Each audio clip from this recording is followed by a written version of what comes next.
वंदे पुरुषोत्तमम। बाहर रहे प्रकृति, भीतर रहे आत्मा। इसको हम कैसे समझेंगे? बाहर प्रकृति है और भीतर आत्मा है। इस बात को, भीतर रहे आत्मा, इस चीज़ को हमें समझना पड़ेगा कि प्रकृति बाहर है और भीतर आत्मा किस तरीके से है।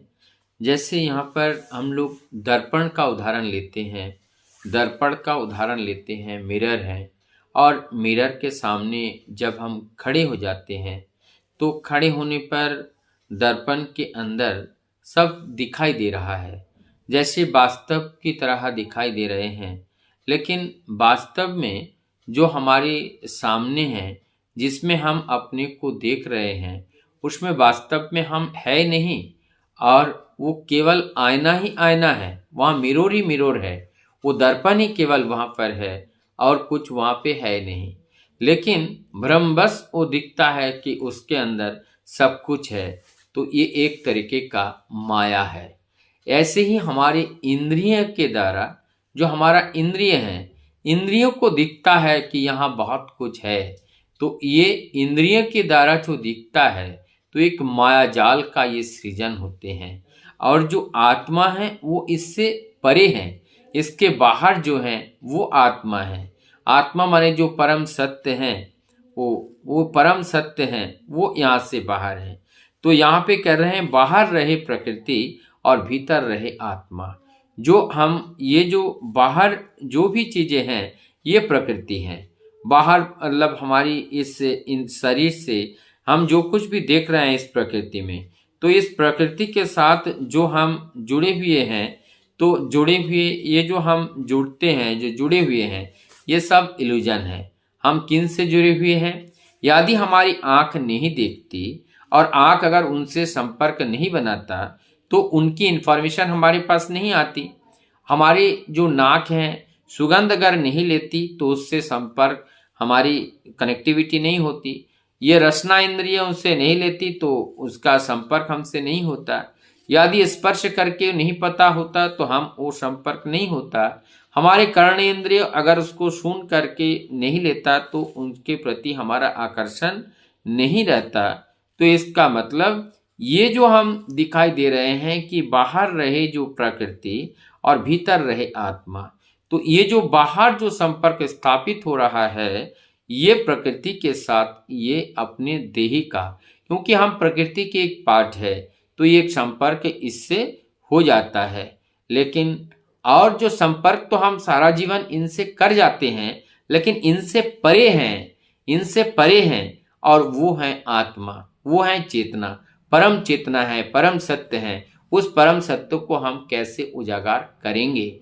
तो ये उजागर तब होगा कि जब हमारी ये मन बाहरी वस्तुओं को पकड़ना छोड़ देगा और वो अंतर्मुखी हो जाएगा, और जब अंतर्मुखी हो जाएगा तब उनको ये पकड़ सकता है।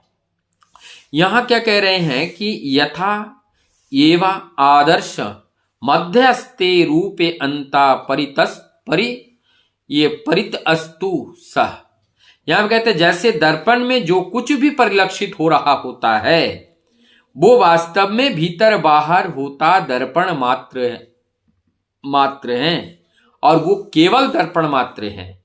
कि दर्पण के सामने हम अपने को देख रहे हैं, लेकिन उसमें लग रहा है कि इस दर्पण के अंदर सब कुछ है, लेकिन वास्तव में उसके अंदर कुछ नहीं है, वो केवल दर्पण के अलावा और कुछ नहीं है।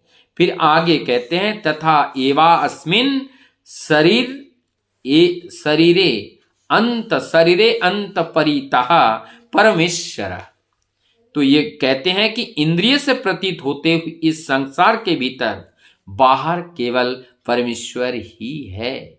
और ये केवल ये परमेश्वर ही है कि बाहर कहते हैं कि ये इंद्रिय से बाहर, क्यों? इंद्रिय से बाहर जो है वही परमेश्वर है। क्योंकि ये जो परमेश्वर की जो बात कही जाती है, जो परम सत्य की सत्ता की बात कही जाती है, क्योंकि ये त्रिगुणातीत होते हैं, ये किसी गुण से बंधा नहीं जा सकता है। तो परम सत्य को किसी गुण से, किसी ज्ञान से हम इसी को समझ नहीं सकते हैं, हम इसको जान नहीं सकते हैं, और हमें उस परम सत्य को जानना है। तो परम सत्य के जानने के लिए हमारी इस भ्रम जाल से अपने आप को काटना पड़ेगा। इस भ्रम जाल को हमें समझना पड़ेगा कि ये जो सारी चीजें हैं, ये सारी चीजें जो हैं ये एक तरह का भ्रम है। यहाँ पे भ्रम के अलावा और कुछ नहीं है। विश्व उसी का नाम है जो भाषित तो होता है पर है नहीं। ये जो विश्व उसी का नाम है, हम संपूर्ण जगत कहते हैं, ये भाषित हो रहा है, दिख रहा है, लेकिन वास्तव में ये है नहीं। है नहीं क्या मतलब जो है ये सर वस्तु है, ये खर है, ये अक्षर नहीं है, ये च्युत है, अच्युत नहीं है, ये सब च्युत है। अर्थात ये सारी चीजें नष्ट होने वाली चीज हैं। इसीलिए ये माया है। माया वही है जो वो दिखा देती है जो है नहीं, और वो है नहीं दिखाई देता है, वो माया है। माया वही है जो उसको छुपा देती है। माया वही है जो उसकी वास्तविकता को छुपा देती है, वास्तविकता को झुटला देती है, वही माया है। अर्थात माया वही है जो भ्रम पैदा कर देती है। हम नदी के तट पर रेत का पूरा दिखाई देता है, वहां एक मरीचिका दिखाई देते हैं, मिमिक्री की तरह लगता है, मरीचिका दिखाई देते हैं, अर्थात पानी की तरह दिखाई देते हैं, लेकिन वो पानी नहीं होता है, एक भ्रम उत्पन्न कर देते हैं। तो ये जगत हमें भ्रम उत्पन्न कर देते हैं, और भ्रम उत्पन्न करके वो बताते हैं कि यही प्रभु है, इसी में सब है, लेकिन वास्तव में इससे परे हैं। ये एक माध्यम है, इन्हीं के माध्यम से उनका दर्शन किया जाता है। वेदांत कहता है जीवन तब शुरू होता है, वेदांत कहता है ये जीवन तब शुरू होता है जिस दिन हम समझ जाते हैं कि ये जागतिक जगत में कि आप जीवन मुक्त हो जाते हो। क्या कि जीवन तब शुरू होता है जब आप जीवन मुक्त हो जाते हो। ये जीवन मुक्त होना पड़ेगा। जीवन मुक्त होने के लिए हमारे अंदर जो इंद्रियां हैं और इंद्रिय के साथ जो जगत के साथ जो संबंध है, और इस जगत के संबंध से जब मुक्त होते हैं तब हमारा जीवन मुक्त होता है, और जीवन मुक्त जीवन ही जीवन की शुरुआत होती है। इसीलिए भगवान श्री कृष्ण ये गीता में कहते हैं, क्या कहते हैं कि सर्वधर्म परित्यज्यम ममेकम शरणम व्रजो अहम तम सर्व पापेभ्यो मोक्षयामि मा शुचा। तुम सारे बंधन को तोड़ करके हमारे पास आ जाओ और आकर के हमसे जुड़ो। और परमदयाल श्री ठाकुर जी क्या कहते हैं कि सतनाम ग्रहण करो, सतनाम मनन करो और सत्संग का आश्रय ग्रहण करो। मैं निश्चित रूप से कहता हूं तुम्हें तुम्हारे उन्नयन के लिए और सोचना नहीं पड़ेगा। ये परम पुरुष की अभय निर्भय वाणी है। जब तक हम परम पुरुष की इस वाणी को ध्यान नहीं देंगे तब तक हम इस भ्रम जाल में फंसे रहेंगे। हम इतने जानने के बावजूद भी बाहर रहे प्रकृति और भीतर रहे आत्मा। ये जो भीतर रहे आत्मा का अर्थ है कि जो दृश्यमान है और अदृश्यमान है। जो दृश्यमान है, ये दृश्यमान जो जगत है, ये भवसागर है, माया जाल है, और इस माया जाल को हमें समझना पड़ेगा। क्योंकि हम कौन है? हम इस भवसागर के भव नहीं है, हमें दृश्यमान वस्तु नहीं है, हमें पेड़ पौधे पशु पक्षी हम ये नहीं है।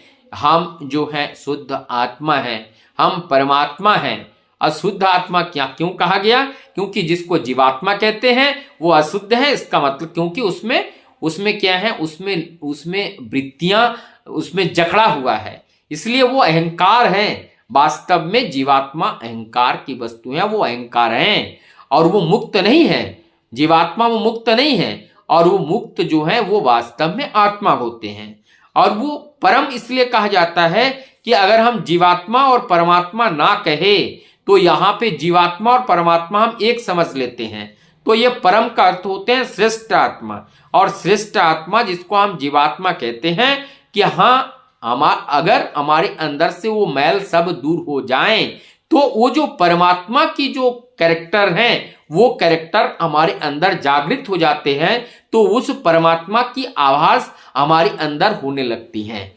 तो इसका मतलब वो जो बाहर कहीं नहीं है कि भीतर रहे आत्मा का अर्थ है कि जब हमारे अंदर से वो जो असत्य का जो परत है, जब वो असत्य हमारे अंदर से हट जाता है, वो अज्ञानता जब दूर हो जाते हैं, उस माया या भ्रम जाल से जब हम अपने को अपने को दूरी बना लेते हैं और उस भ्रम जाल को जब हम समझ जाते हैं, वास्तविक सत्य को हम जब समझ जाते हैं, तो परमात्मा वो अंदर ही स्वयं वो उद्भासित हो जाता है और वो स्वयं उद्भासित हो जाते हैं। और तब हम उनकी जो रस है, जो आस्वादन है, वो हम स्वाद चख सकते हैं। हम परमात्मा की केवल स्वाद को चख सकते हैं, हम उनको केवल अनुभव कर सकते हैं। कहते हैं कि वो तो त्रिगुणातीत हैं, जो त्रिगुण में वो बंधे हुए नहीं हैं, तो हम तो त्रिगुण में बंधे हुए हैं। और जो त्रिगुणातीत हैं, हम त्रिगुण में बंधे हुए व्यक्ति कैसे त्रिगुणातीत को समझे? तो त्रिगुणातीत को हम ऐसे समझ सकते हैं, केवल उनकी फीलिंग कर सकते हैं, उनकी अनुभूति को लाभ कर सकते हैं, जब हम जगत में इस माया के भ्रम को समझ जाते हैं। जब तक हम माया के भ्रम को नहीं समझते हैं, तब तक हम परम सत्य का जो रस है, जो आनंद है, उसको उपभोग हम नहीं कर सकते हैं। बंदे